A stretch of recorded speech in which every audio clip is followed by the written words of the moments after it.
Good morning.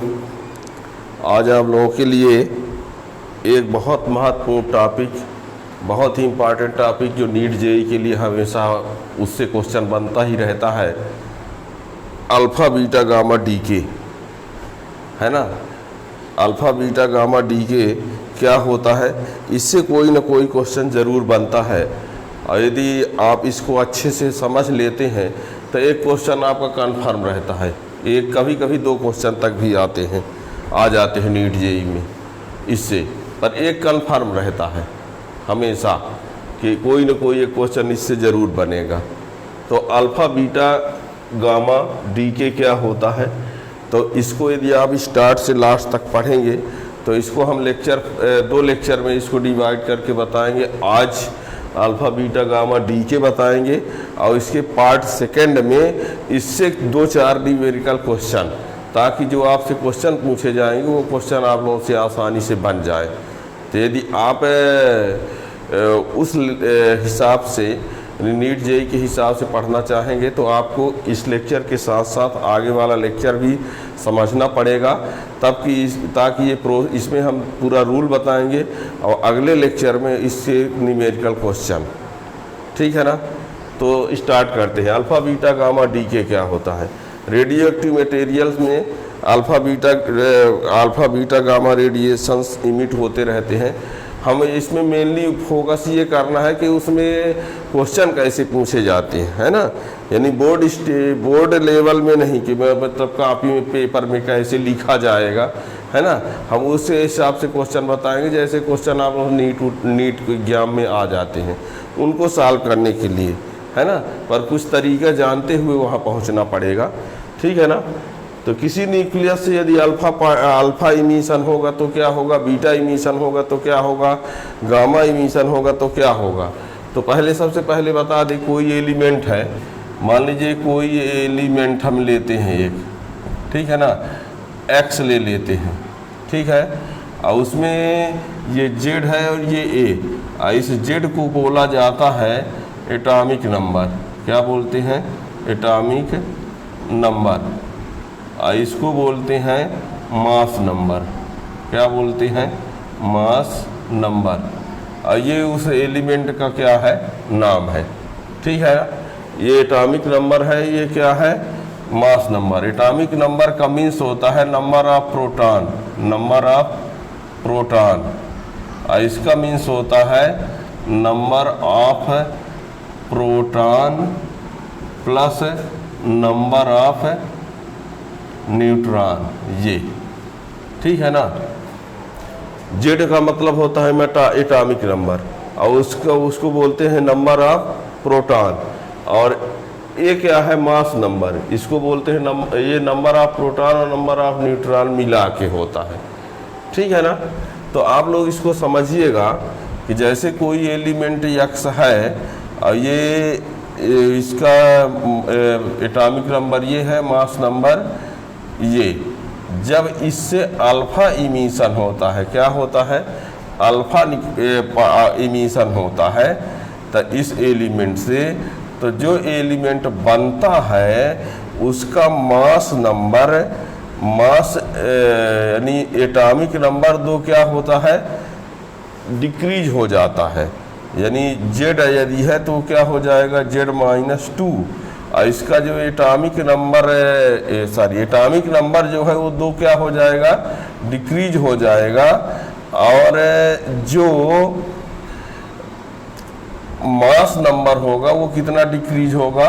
4 decrease होगा, ठीक है ना। यदि किसी एलिमेंट से क्या होता है? अल्फ़ा इमिशन होता है, तो अल्फ़ा इमिशन होने पर उस एलिमेंट का जो एटॉमिक नंबर होगा ओरिजिनल से 2 कम हो जाएगा और जो मास नंबर होगा ओरिजिनल से कितना हो जाएगा? 4 डिक्रीज होगा। और ये हो जाएगा हाँ He2 और यहाँ पर लिख दिया जाएगा 4, ठीक है। इससे ये क्या होता है कि जैसे इसमें 2 कम हो गया ना, तो इसको प्लस कर देंगे, इसमें 4 कम हो गया तो ये 4 प्लस कर देंगे, ताकि ये और ये यहाँ यानी क्या है कि इमिशन के पहले और इमिशन के बाद, तो ये जो मास नंबर है वो भी कंजर्व रहेगा, एटॉमिक नंबर भी क्या रहेगा, कंजर्व रहेगा। ठीक है ना। मेनली हमने क्या बताया कि जब किसी एलिमेंट से अल्फा पार्टिकल इमिट होता है तो इमिट होने पर उसके एटॉमिक नंबर 2 कम हो जाएगा और मास नंबर कितना कम हो जाएगा, 4। और उसका बैलेंस यदि बनाना है तो यहाँ पर He2 लिखना पड़ेगा ताकि ये कंजर्व रहे। ये कैंसिल हो तो ये आएगा, ये इससे 2 कैंसिल हो तो ये हो गया। ठीक है ना। तो इसकी ज़रूरत पड़ती रहती है। अल्फा पार्टिकल इमिट होना, अल्फा पार्टिकल लिमिट होने का मीन्स क्या हुआ, क्या समझ में आया कि इसको बल्कि इस एलिमेंट को बोलते हैं पैरेंट न्यूक्लियाई या इसको बोलते हैं डॉटर न्यूक्लियाई। जो मेन वाला होता है उसको पेरेंट्स बोलते हैं, जो बाद में बनता है उसको क्या बोलते हैं, डॉटर न्यूक्लियाई। तो इसमें डॉटर न्यूक्लियाई जो बनता है उसका मास नंबर जो होता है 4 डिक्रीज होता है, एटॉमिक नंबर क्या होता है, 2 डिक्रीज होता है। तो ये कौन सा इमिशन कहलाया, अल्फा इमिशन। ठीक है ना। और जब इसी से बीटा इमिशन होता है तो क्या होता है, ये अल्फा इमिशन पर होगा। अल्फा इमिशन बोलो चाहे अल्फा डी के, ये अल्फा डी के। और यदि बीटा डी के होता है तो क्या होगा, तो इसमें देखिए यदि ये एक्स, ये जेड और ये ए, तो यहाँ पर क्या होता है, जब बीटा इमिशन होगा तो ये क्या बन जाता है, डॉटर न्यूक्लियाई जो बनता है तो ये एक बढ़ जाता है, ये उतना ही रहता है। ठीक है ना। ये एक बढ़ गया, ये उतना ही रहेगा। ठीक है। बैलेंस बनाना है तो E-1 और 0 ये कर देते हैं यहाँ पर। ठीक है ना। तो यानी जब किसी एलिमेंट से बीटा डीके होगा तो बीटा डीके होने पर जो उसका मास नंबर होता है वो अनचेंज रहता है और एटॉमिक नंबर 1 बढ़ जाता है। और ये एटॉमिक नंबर 1 बढ़ जाता है, इसका मीन्स ये हुआ कि न्यूट्रॉन जो होता है, न्यूट्रॉन, एक न्यूट्रॉन चेंज हो जाता है किसमें, एक प्रोटॉन में। ठीक है ना। सोचिए, एक न्यूट्रॉन जो है किसमें चेंज हो जाता है, एक प्रोटॉन में, तभी तो ये बढ़ गया। और total number of proton, number of neutron दोनों मिलकर ए होता है, तो ये वाला इसमें चेंज हो जाएगा, पर दोनों का टोटल तो अभी भी वही रहेगा। ठीक है ना।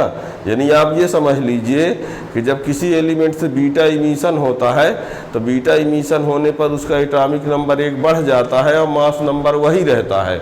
और जब एटॉमिक नंबर 1 बढ़ जाता है, मास नंबर वही रहता है, इसका मीन्स होता है कि एक न्यूट्रॉन जो होता है वो किस में चेंज हो जाता है, एक प्रोटॉन में। और इसको बीटा डीके बोलते हैं, बल्कि किसी को बीटा माइनस डीके कहा जाता है, बीटा माइनस डीके। भले यहाँ माइनस लिखा ना रहे पर इसको बीटा माइनस डीके बोलेंगे। ठीक है ना। और एक बीटा प्लस डीके भी होता होगा। जब आप कहेंगे बीटा माइनस डीके तो बीटा प्लस डीके में क्या होता होगा, तो ये आपको बता दें, बीटा प्लस डीके में क्या होता है कि यहाँ जो जैसे एटॉमिक नंबर 1 बढ़ गया है तो उस वाले में ये क्या हो जाएगा, घट जाएगा। अब घट जाएगा तो इसका मीन्स होगा कि एक प्रोटॉन न्यूट्रॉन में चेंज हो गया, एक प्रोटॉन किस में चेंज हो गया, न्यूट्रॉन में। तभी ना ये तो कांस्टेंट ही रहेगा। बात समझ में आ रही है। क्या बताएं हमने कि जब किसी एलिमेंट से बीटा डीके होगा तो बीटा डीके होने पर जो एलिमेंट होता है उसका एटॉमिक नंबर 1 बढ़ जाता है और मास नंबर वही रहता है। ठीक है ना। और यदि एटॉमिक नंबर 1 बढ़ जाता है, मास नंबर वही रहता है, तो जो डीके होता है वो बीटा डीके होता है। और उस बीटा डीके को वास्तव में बीटा माइनस डीके कहा जाता है, पर ना कहे तो भी बीटा माइनस है माना जाएगा। यदि बीटा डीके कहा जाए तो बीटा माइनस है वाला माना जाता है। एक होता है बीटा प्लस डीके, तो उसमें क्या करना पड़ेगा कि यहाँ पर जैसे Z+1 इसमें है बीटा माइनस डीके वाले में, तो उस वाले में माइनस हो जाएगा। ठीक है ना। तो ये होता है। अब एक होता है गामा डीके। गामा डीके क्या होता है, गामा डीके के लिए गामा रेडिएशन इमिशन में आपको ये बता दें, गामा के लिए अलग कोई रूल नहीं है। गामा का डीके अल्फा और बीटा डीके के साथ में होता है, उसको अच्छे समझना। अल्फा और गामा, अल्फा के इमिशन के समय भी गामा इमिशन हो सकता है, बीटा के इमिशन के समय भी गामा का इमिशन हो सकता है, ठीक है ना। यानी गामा इमिशन के समय कोई अलग चेंजिंग नहीं आती है, वो अल्फा के साथ भी हो सकता है और बीटा के साथ। फिर भी क्या होता होगा, तो सुनिए, जब किसी एलिमेंट से अल्फा का इमिशन होता है तो जो नया एलिमेंट डॉटर न्यूक्लियाई बनता है वो एक्साइटेड स्टेट पर रहता है। किस पर रहता है? एक्साइटेड स्टेट पर रहता है। और जब एक्साइटेड स्टेट से वो ग्राउंड लेवल पर आता है तो कुछ रेडिएशंस इमिट करके ग्राउंड लेवल में आता है, और उस रेडिएशंस को ही क्या कहेंगे, उस इमिशन को ही क्या कहते हैं, गामा डी के, ठीक है ना।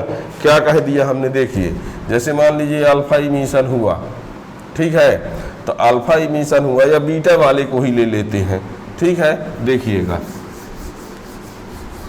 अभी हम सबको साथ एक बार सब डिटेल में लिख देंगे, फिर से समझ लो। तो होता क्या है, जैसे मान लीजिए हमने ये कहा बीटा की बात किया, ये रहा एक्स है, ये रहा जेड, ये रहा ए, इससे मान लीजिए बीटा इमिशन हुआ तो ये बाई बन गया, और ये z+1 हुआ, ये क्या हुआ, ए ही रहा, और ये बन गया किस स्टेट में आ गया, एक्साइटेड स्टेट। ये सिंबल हमारा किसको बताता है, एक्साइटेड स्टेट को बता रहा है, मान लो, ठीक है। ये किसको बता रहा है, एक्साइटेड स्टेट को, ठीक है ना। अब जब ये एक्साइटेड स्टेट से किस में आएगा, ग्राउंड लेवल में, मीन्स आगे बढ़ाते हैं, देखिएगा, तो ये इसमें समझिए, ये एक्साइटेड स्टेट है ए बाई और z+1, और ये किस अवस्था में है, एक्साइटेड स्टेट में है, ठीक है। तो ये ग्राउंड लेवल पे जब आएगा z+1 बाई और ए, तो यहाँ पर एक रेडिएशन, इसी को क्या बोलेंगे, गामा डी के, ठीक है ना। गामा रेडिएशन कह दो, चाहे डी के कह दो, ठीक है ना। क्या कहा हमने, जब इससे किसका इमिशन हुआ, बीटा का, तो बीटा इमिशन हुआ तो मास नंबर तो वही रहेगा, एटॉमिक नंबर एक बढ़ गया, और ये किस स्टेट में आ गया, एक्साइटेड स्टेट। और जब ये एक्साइटेड स्टेट, ये एक्साइटेड स्टेट को दिखाता है, और जब ये एक्साइटेड स्टेट से किस लेवल पर आता है, ग्राउंड लेवल पर आता है, तो कुछ रेडिएशंस इमिट करता है, वही रेडिएशंस क्या होती हैं, गामा। चाहे इसको गामा रेडिएशन कह दो, चाहे गामा एनर्जी कह दो, चाहे गामा डी के कह दो, ठीक है ना।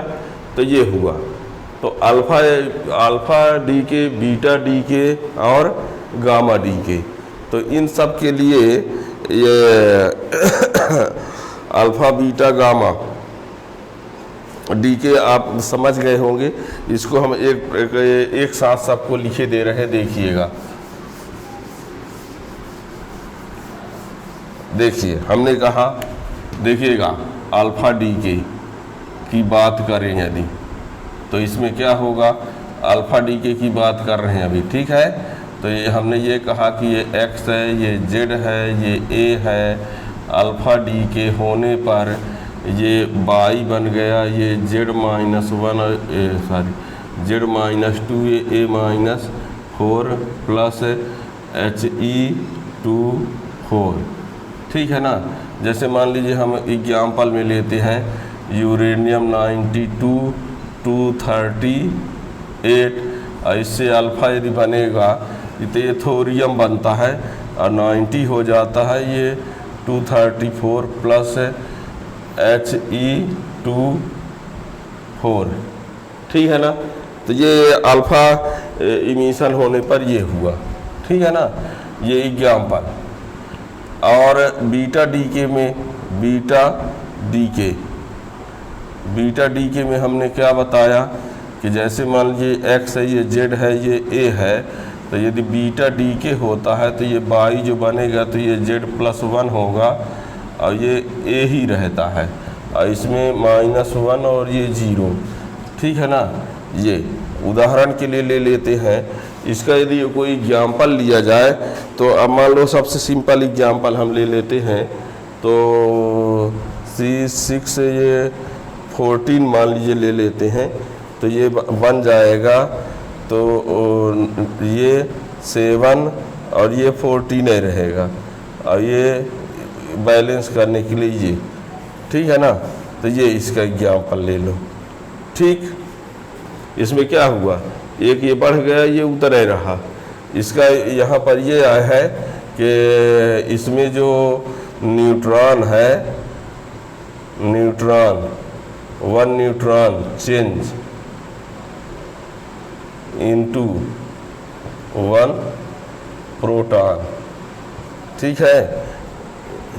ये बीटा माइनस डी के इसको पढ़ते हैं, क्या है ये, बीटा माइनस डी के, ठीक है ना।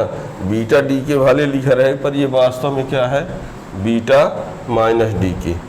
यदि यही मान लीजिए, यहाँ माइनस कर देते हैं, यदि बीटा प्लस डी के की बात किया जाए तो यही क्या होता, ये एक्स, ये जेड, ये ए, तो यहाँ पर यदि बीटा प्लस डी के की बात करते तो ये वाई जेड माइनस 1 और ये 1 और ये प्लस 1 और ये 0, ये बीटा प्लस डी के, ठीक है ना। तो ये ध्यान दीजिएगा, मेन बीटा माइनस डी के ना लिखा रहेगा तो भी बीटा माइनस डी के माना जाएगा, अब बीटा प्लस डी के कहना होगा तब माना जाएगा, ठीक है ना। इसमें यह कहेंगे कि 1 प्रोटॉन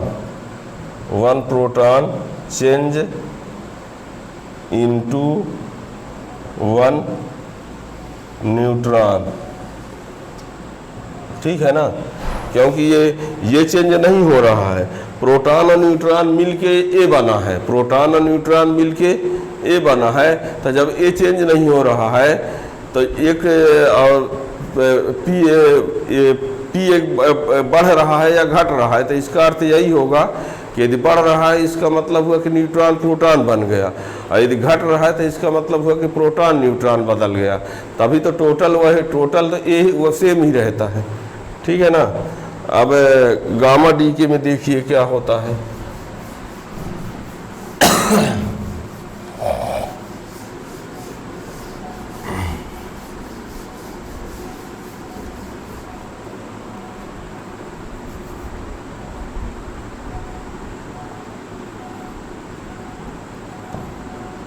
इसमें हमने ये बताया कि जैसे मान लीजिए गामा डी के लिए हमने बताया ना, ये अल्फा के साथ भी हो सकता है, बीटा के साथ भी हो सकता है। जब अल्फा इमिशन या बीटा इमिशन होता है तो जो डॉटर न्यूक्लियाई होता है वो पहले किस में आता है, एक्साइटेड स्टेट में। जब एक्साइटेड स्टेट में आता है तो एक्साइटेड स्टेट में आने के बाद जब वो ग्राउंड लेवल में आता है तब कुछ रेडिएशन इमिट होती हैं, वही है क्या, गामा, ठीक है ना।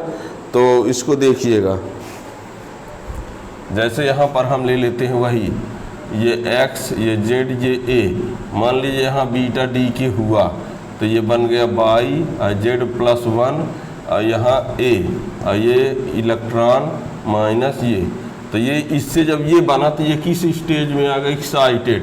ये किसका साइन होता है, एक्साइटेड आए हमने लिखा है EX, एक्साइटेड, ठीक है ना। और जब ये ग्राउंड लेवल में आएगा, कैसे आएगा, ग्राउंड लेवल में y z+1 और ये a एक्साइटेड से किस में आया, ये y z+1, ये ग्राउंड लेवल में, तो यहाँ एक ये गामा,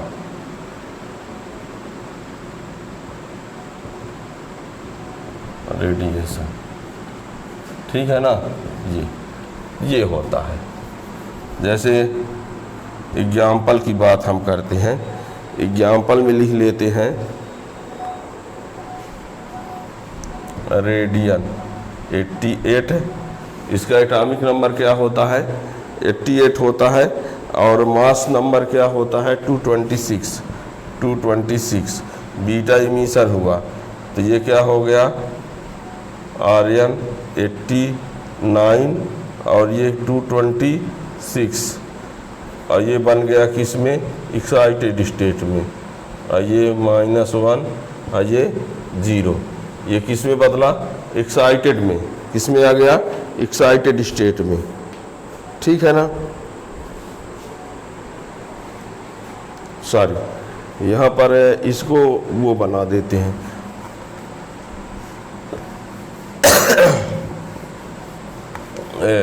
अल्फा के साथ दिखाई देते हैं। सिमिलरली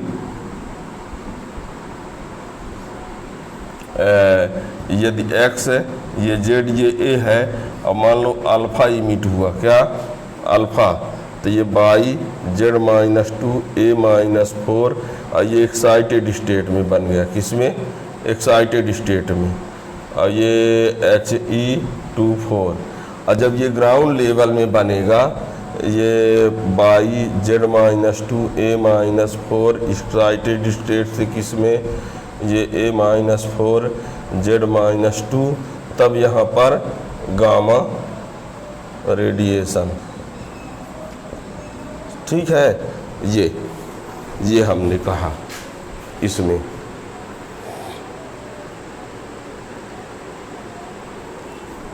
ठीक। और इसका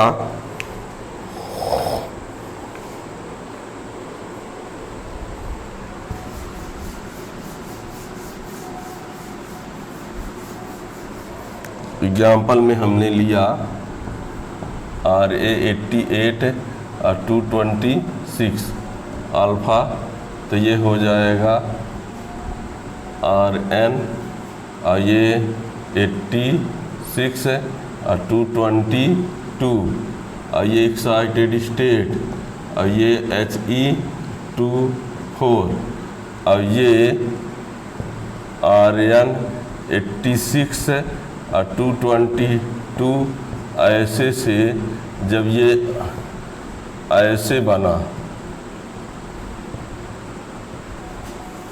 तो यहाँ पर क्या, रेडिएशन या गामा डी के, ठीक है ना। तो ये होता है। अब इसमें आप लोगों से जो क्वेश्चन पूछे जा सकते हैं, वो क्वेश्चन ये पूछे जा सकते हैं कि कोई एलिमेंट इतना से इतना हो गया, ये एलिमेंट से ये एलिमेंट बन गया, तो बताओ कितने अल्फा इमिशन हुए होंगे और कितना बीटा इमिशन। तो इमिशन में ये आप लोगों को बता दें, नोट में लिखे देते हैं।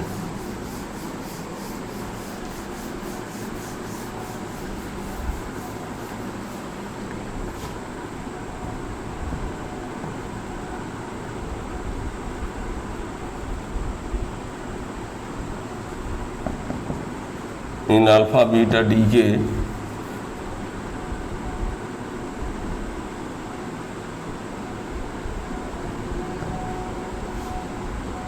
Conserve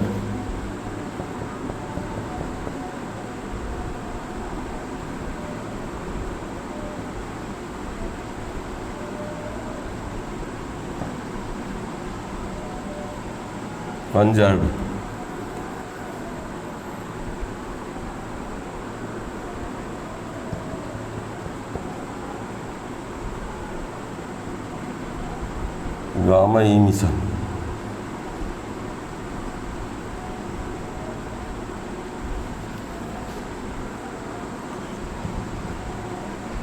occurs in both case।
ये याद रखिएगा, ठीक है।